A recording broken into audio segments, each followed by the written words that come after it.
Prazer poder estar aqui, enfim. Estou no Legacy, amém, gente? Demorou, mas deu certo, glória a Deus, amém, gente? Quero só me apresentar, talvez você não me conheça. Eu me chamo Vinícius, eu tenho 40 anos, eu sei que não parece. Gente pequena não envelhece, amém? Eu sou casado com a Virgínia, somos casados há 8 anos, eu tenho uma filha chamada Valentina, tem quase 3 aninhos, e eu sou o pastor da Lagoinha Dallas. Que é isso, hein? Eu tô chique. É um prazer poder estar aqui. Eu gosto de falar que o mais importante sobre mim é que eu sou lavado e remido no sangue de Jesus, amém, gente? Queria que vocês abrissem a Bíblia, por favor, em João capítulo 6, enquanto você vai abrindo. Quero só agradecer o Vini e a Su por essa oportunidade de poder estar aqui e compartilhar com vocês um pouquinho daquilo que Jesus tem me ensinado, amém, gente? Evangelho de João capítulo 6, está aqui também um homem de pequena estatura, Bruno, glória a Deus, amém? Evangelho de João capítulo 6, a partir do versículo 25, essa palavra que Jesus colocou no meu coração, para estar compartilhando com vocês, diz assim o texto: quando não o encontraram, entraram no barco e foram ao seu encontro. E então, quando o encontraram do outro lado do mar, lhe perguntaram: Rabi, ou mestre, quando é que o senhor chegou aqui?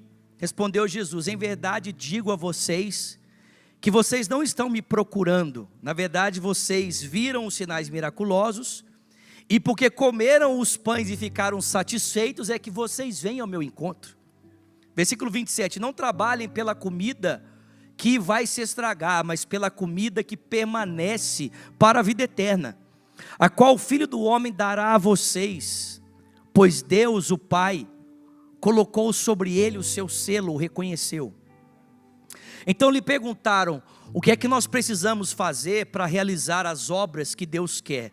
Jesus respondeu: a obra que Deus quer é apenas essa, que vocês creiam naquele que Ele enviou. E então perguntaram: tá, então que sinal miraculoso o Senhor vai nos mostrar para que a gente creia, a gente veja e creia em você? O que é que você vai fazer? Olha, os nossos antepassados comeram o maná no deserto, como está escrito, ele lhes deu a comer o pão dos céus. Em outras palavras, os nossos antepassados, para acreditarem em Moisés, Moisés teve que fazer alguma coisa. O que o Senhor vai fazer para a gente acreditar no Senhor?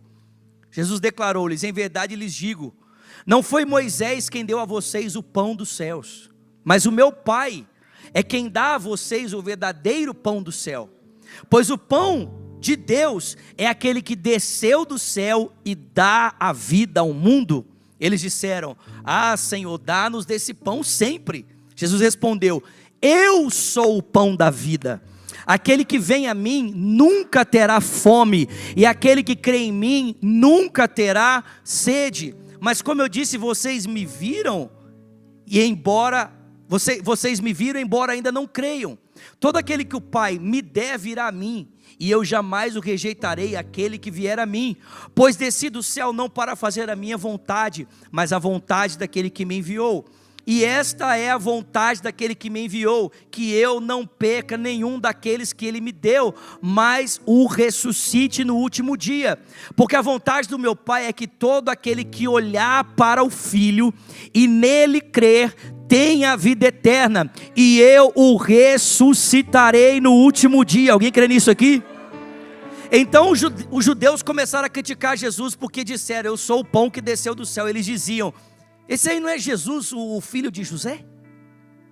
A gente não conhece o pai e a mãe dele, como é que ele pode dizer: ah, eu desci do céu? Respondeu Jesus: parem de me criticar. Ninguém pode vir a mim se o Pai que me enviou não o atrair, e eu o ressuscitarei no último dia. Está escrito nos profetas: todos serão ensinados por Deus. Todos os que ouvem o Pai e dele aprendem, vêm a mim. Ninguém viu ao Pai a não ser aquele que vem de Deus, somente ele viu o Pai. Em verdade lhes digo que aquele que crê tem a vida eterna. Eu sou o pão da vida. Os seus antepassados comeram o maná no deserto, mas morreram. Todavia aqui está o pão que desceu do céu, para que não morra quem dele comer. Eu sou o pão vivo que desceu do céu. Se alguém comer deste pão, viverá para sempre. E este pão é a minha carne, que eu darei pela vida do mundo. Então os judeus começaram a discutir exaltadamente entre si: como é que esse homem pode nos oferecer da carne dele para comer?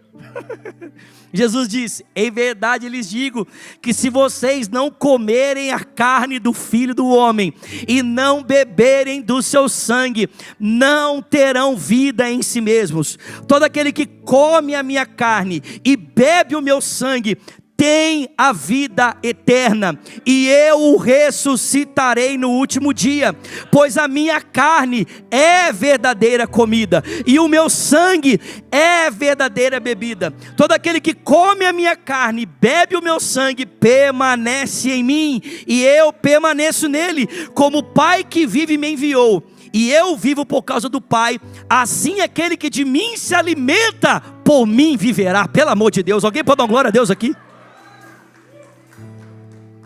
Aleluia, esse é o pão que desceu do céu. Os antepassados de vocês comeram o maná e morreram, mas aquele que se alimenta desse pão, viverá para sempre. Disse tudo isso enquanto ensinava na sinagoga de Cafarnaum. E ao ouvirem isso, muitos dos seus discípulos disseram: dura essa palavra, quem pode suportá-la? Sabendo do íntimo que os seus discípulos estavam se queixando do que haviam ouvido, Jesus lhes disse: isso é um motivo de tropeço para vocês? O que acontecerá então se vocês virem o Filho do Homem subir para onde estava antes? O Espírito dá a vida, a carne não pode produzir o que se aproveita. As palavras que eu estou dizendo para vocês são espírito e vida, contudo há alguns aqui que não creem. Pois Jesus sabia desde o princípio quais deles não criam e quem iria traí-lo. E ele acrescentou: é por isso que eu disse a vocês que ninguém pode vir a mim a não ser que seja dado pelo Pai. E naquela hora, daquele momento em diante, muitos dos seus discípulos voltaram atrás e deixaram de segui-lo. Então Jesus virou-se para os 12 e perguntou: vocês também não querem ir? Simão Pedro lhes respondeu: Senhor, para quem iremos? Só tu tens as palavras de vida eterna, e nós cremos e sabemos que és o Santo de Deus. Senhor, essa é a tua palavra, fala conosco. Nós queremos ouvir a tua voz. Nós te pedimos: dá-nos olhos para ver, ouvidos para ouvir, e um coração sensível para receber cada palavra que o teu Espírito deseja falar ao nosso coração. Ao pregador dessa noite, conceda-lhe graça, Senhor, para que no abrir da sua boca, somente a palavra do Senhor seja ouvida e nenhuma outra. É o que nós te pedimos e agradecemos em nome de Jesus, e quem crê diga.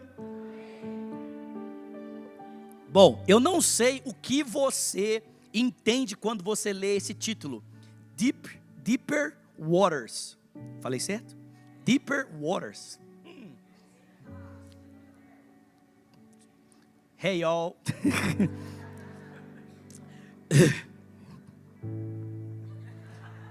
Mas quando eu leio esse título, o que eu entendo?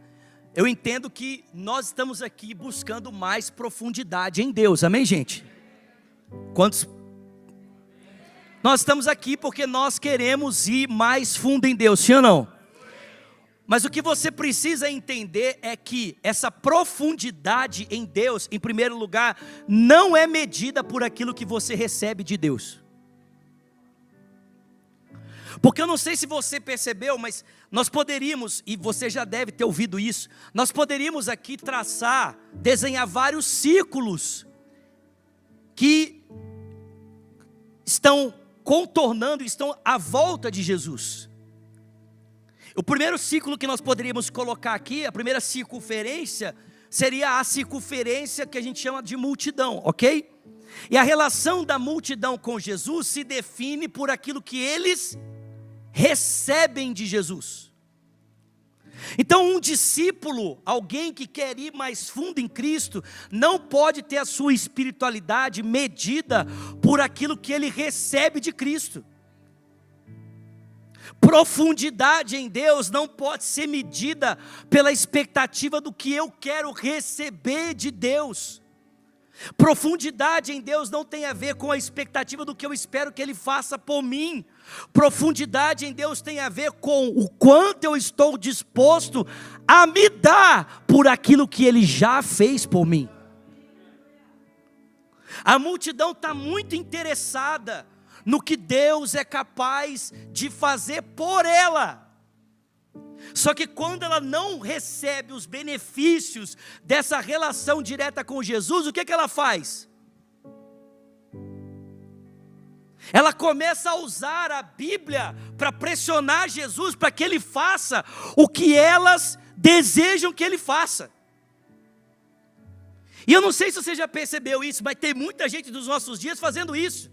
As pessoas não querem usar a palavra de Deus para obedecer a Deus, elas querem usar a palavra de Deus para pressionar Deus a fazer o que elas querem que Ele faça. Quem entendeu? As pessoas estão pressionando Deus com a palavra de Deus para que Deus faça por elas o que elas querem que Ele faça. Mas não foi isso que nós aprendemos de Jesus. Jesus nunca usou a palavra do Pai contra o Pai, mas a favor do Pai. E muitas vezes contra Ele. Se possível, passa de mim esse cálice, todavia não seja feita a minha, mas a tua vontade. Mas muitas pessoas estão achando que podem usar a palavra de Deus, contra a vontade de Deus, para que Deus, por meio da sua palavra, seja obrigado a fazer o que elas querem que Ele faça. Quem ensinou a gente a fazer isso não foi Jesus, foi o diabo. Foi o diabo que ensinou a gente a usar a palavra de Deus contra Deus, para que Deus faça o que a gente deseja que Ele faça por nós. O diabo que disse para Jesus: sobe no monte e pula. Está lá em Mateus capítulo 4, sobe no monte e pula no pináculo do templo, e quando você pular, abre o Salmo 91 e fala: Deus, está escrito aqui no Salmo 91, aos teus anjos dará ordem ao teu respeito. Agora Deus, libera os teus anjos ao meu favor, porque está escrito. A questão é que as palavras de Deus, fora da vontade de Deus, são as palavras do diabo. As palavras de Deus fora do contexto em que Deus as intencionou, não são as palavras de Deus, são as palavras do diabo. Ninguém gosta aqui quando a sua palavra é tirada do contexto. Por que a gente pensa que pode ter legitimidade para pegar a palavra de Deus e tirar do contexto que Deus a intencionou para que Deus faça o que a gente tanto quer que Ele faça? Essas pessoas disseram: Jesus, se o Senhor quer que a gente te siga, então o Senhor vai ter que dar um sinal, faz alguma coisa.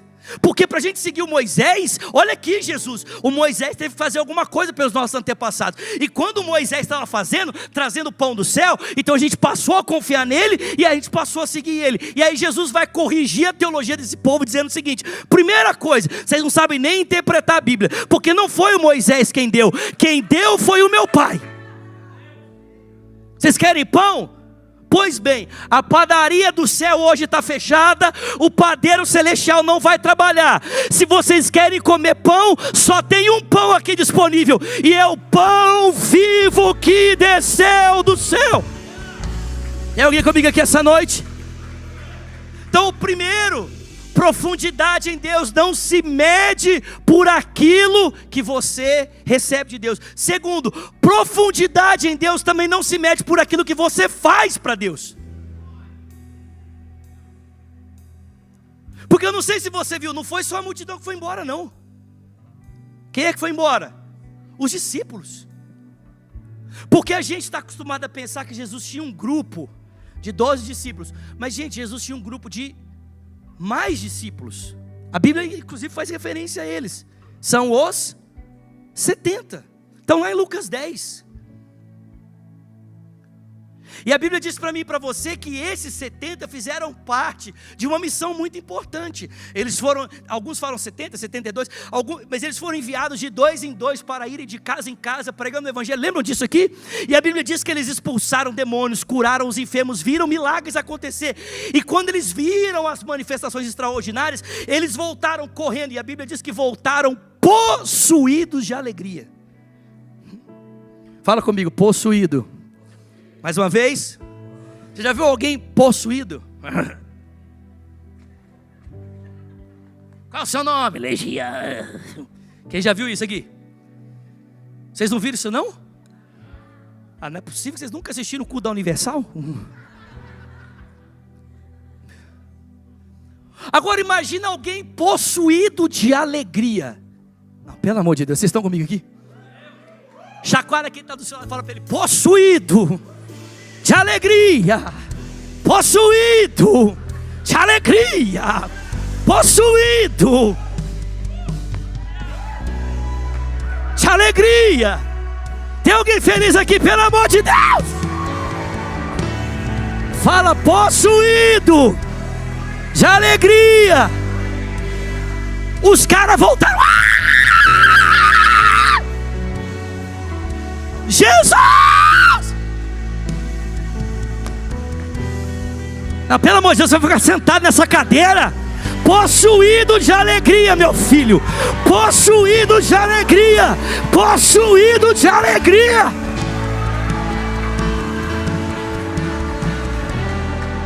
O Vitinho vai ficar sem braço desse jeito aqui. Jesus, em teu nome, a capetada vai tudo embora. Jesus, em teu nome, os enfermos são curados. Maravilhoso, amém? O problema é que quando Jesus falou para eles que o relacionamento tinha que ir além do que eles podiam fazer em nome dele, eles travaram. Porque intimidade com Deus não se mede por aquilo que você faz para Deus. Aliás, Mateus capítulo 7, o sermão da montanha, termina dizendo que naquele dia muitos se aproximarão e dirão: Senhor, em teu nome.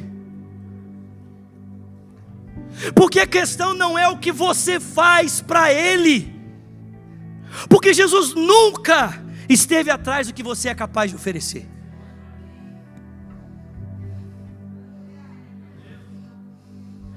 Deus nunca esteve atrás do seu serviço. Você não é um funcionário. Diga glória a Deus.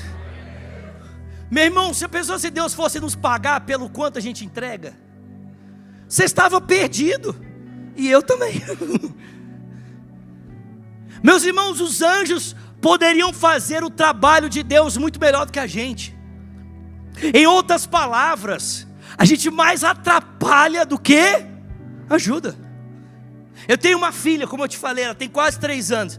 A minha filha, ela tem a linguagem de serviço muito parecida com a minha.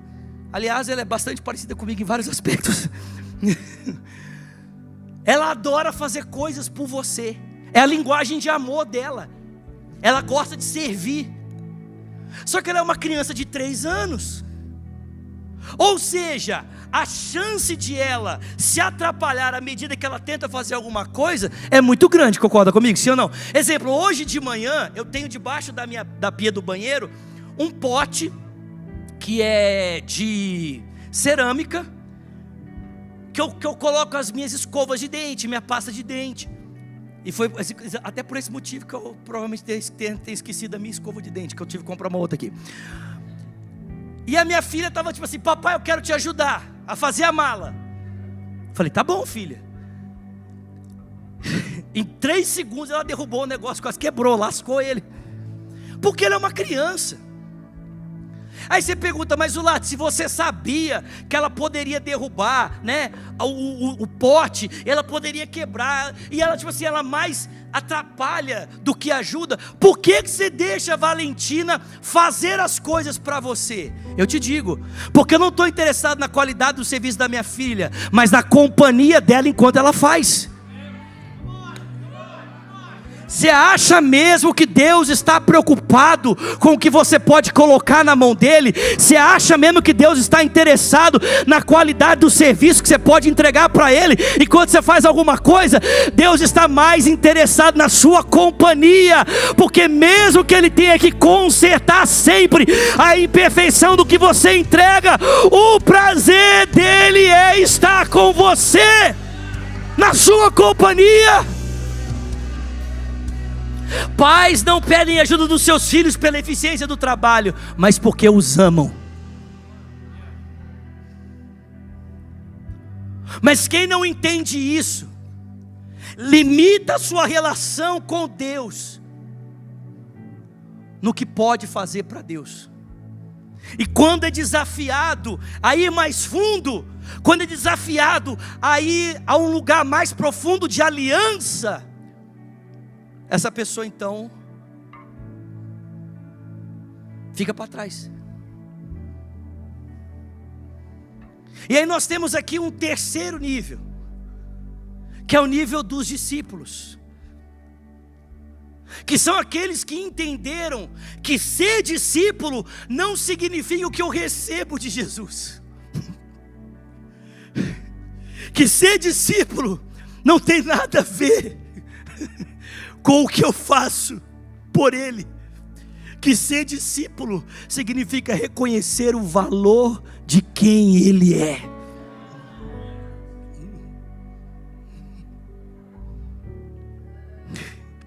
Vocês estão comigo aqui? Eu vou terminar contando isso aqui. Acho que uns 2 anos atrás, talvez 1 ano atrás, a Orquestra Sinfônica de Nova York foi dar um espetáculo lá no Madison Square Garden, uma das casas de shows mais famosas do mundo. Estavam recebendo um violonista da Europa, um cara famosão na música clássica. Era uma peça musical raríssima, de uma apresentação raríssima. Então o ticket para você entrar era muito caro, muito alto. Assim, coisa tipo assim, o mais barato era $5.000, caríssimo. Mas por causa do valor, quem conhece, quem sabe a especificidade, quem sabe quem é o cara, o negócio fez assim, ó, esgotou rapidinho.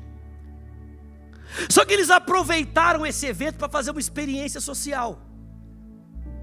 E um dia antes, vocês estão me ouvindo? Um dia antes do espetáculo, esse violonista foi para o metrô de Nova York. Esse cara, o famosão, o top, o cara que fez os ingressos serem vendidos rapidamente, mesmo sendo um ticket altíssimo.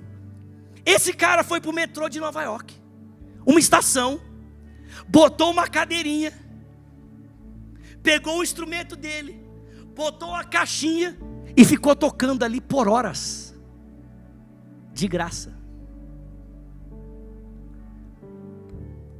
Algumas pessoas pararam para ouvir, a maioria simplesmente seguia, alguns até deram ofertas. No outro dia ele estaria na maior casa de show, uma das maiores casas de show do mundo, se apresentando por gente que pagou valores altíssimos para ouvi-lo. No dia anterior, pouquíssimas pessoas pararam para dar atenção. Sabe o que isso mostra para mim? É que quando você não sabe o valor da pessoa, você não valoriza ela. Pode ser a pessoa certa, mas o desconhecimento da pessoa, o desconhecimento de quem a pessoa é, determina como nós vamos nos importar com quem ela é ou não.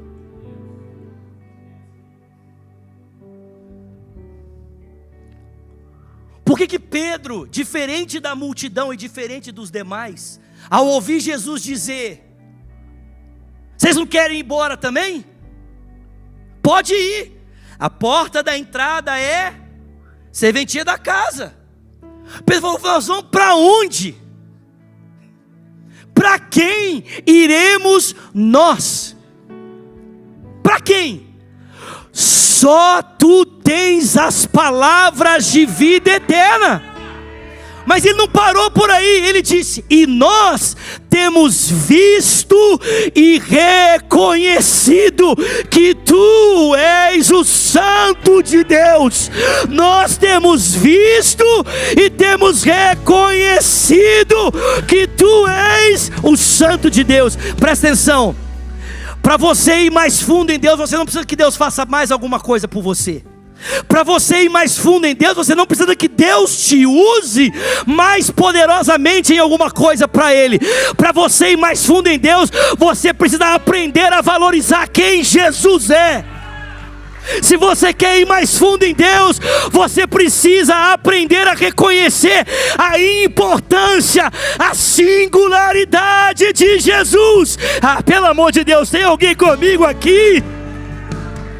Profundidade em Deus não vem pelo que Deus faz. Profundidade em Deus não vem por aquilo que eu faço. Profundidade em Deus vem pela revelação de quem Jesus é. Quanto mais eu o conheço, maior se torna a minha profundidade nele. E não tem outro jeito de fazer isso. Não tem outro caminho para isso, senão o caminho do relacionamento. O caminho da intimidade, o caminho da oração. Eu quero terminar lendo um texto. Posso ler um último texto? Fica de pé no seu lugar, por favor.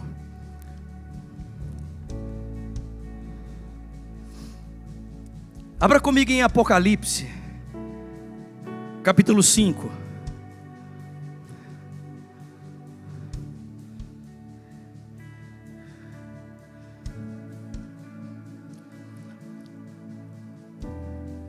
Depois da pregação, pode cantar Poderoso Deus de novo? Pode? Amém, obrigado. Apocalipse capítulo 5. Tira esse cronômetro daí em nome de Jesus. Abner, eu vou direitinho, amém, Abner? Eu não vou te atrapalhar não. Apocalipse 5. Olha isso. Cara, pelo amor de Deus, tem alguém comigo aqui? Não, tem alguém aqui. Profundidade em Deus não se mede por aquilo que eu recebo, não se mede por aquilo que eu faço. Por isso tem muita gente enganada aí. O profeta profetiza, relampeia, revela o presente, o passado, o futuro. E daí? Sabe o que isso diz sobre o relacionamento dele com Deus? Nada. Vou repetir, amém? Sabe o que isso fala do relacionamento dele com Deus? Nada, porque ser usado não é ser aprovado.